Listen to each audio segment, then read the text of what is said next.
Hello বন্ধুরা, কেমন আছেন সবাই? বাংলার টিভিতে সবাইকে স্বাগতম। যারা আমাদের এই চ্যানেলটি নতুন শুনছেন তারা অবশ্যই সাবস্ক্রাইব করে রাখবেন।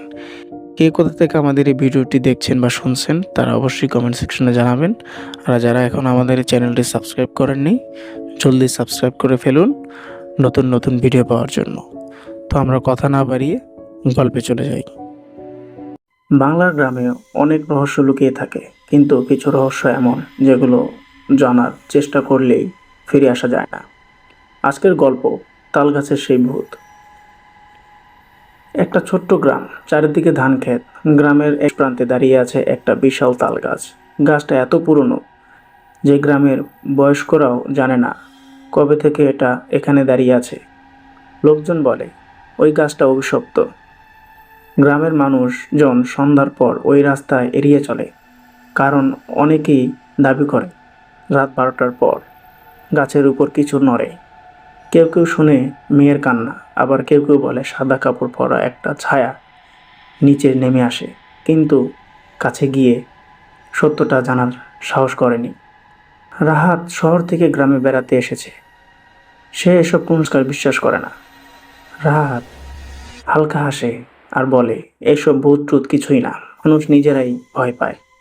কিন্তু গ্রামের সবাই তাকে সাবধান করে দেয়, রাতে ওই তাল গাছের দিকে যাস না। এক রাতে রাহাত তার বন্ধুদের সাথে বসে বন্ধুরা বলে, তুই যদি সাহস করে তাল গাছের যেতে পারিস তাহলে তোকে বীরপুরুষ মানব। রাহাত তার চ্যালেঞ্জ অ্যাকসেপ্ট করে।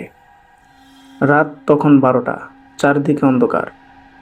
একা একা হাঁটতে হাঁটতে তাল গাছের দিকে যায়। শুধু ঝিঝি পোকার শব্দ আর দূরে কুকুরের ডাক শোনা যাচ্ছে।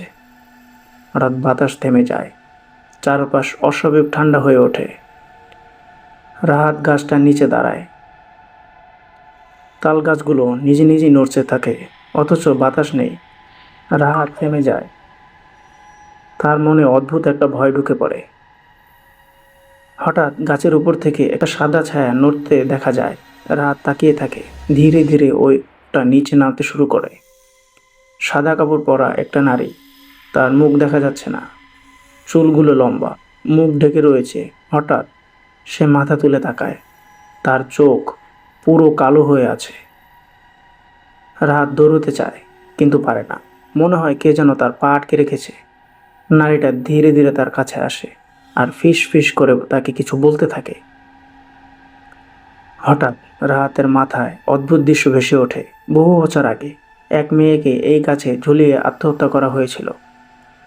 তার আত্মা এখানেই আটকে আছে। নারীটা হঠাৎ চিৎকার করে ওঠে। চারিদিকে ঝড় শুরু হয়। গাছটা ভয়ঙ্করভাবে কাঁপতে থাকে।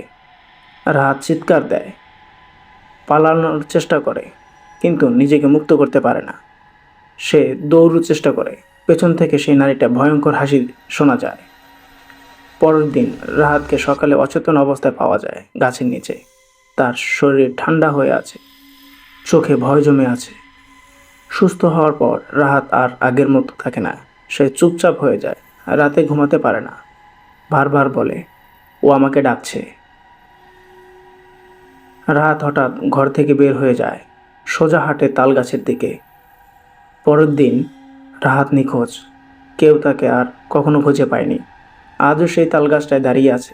লোকজন বলে মাঝরাতে দুইটা ছায়া দেখা যায়, এখন একটি সেই নারীর, আর একটা রাহাতের।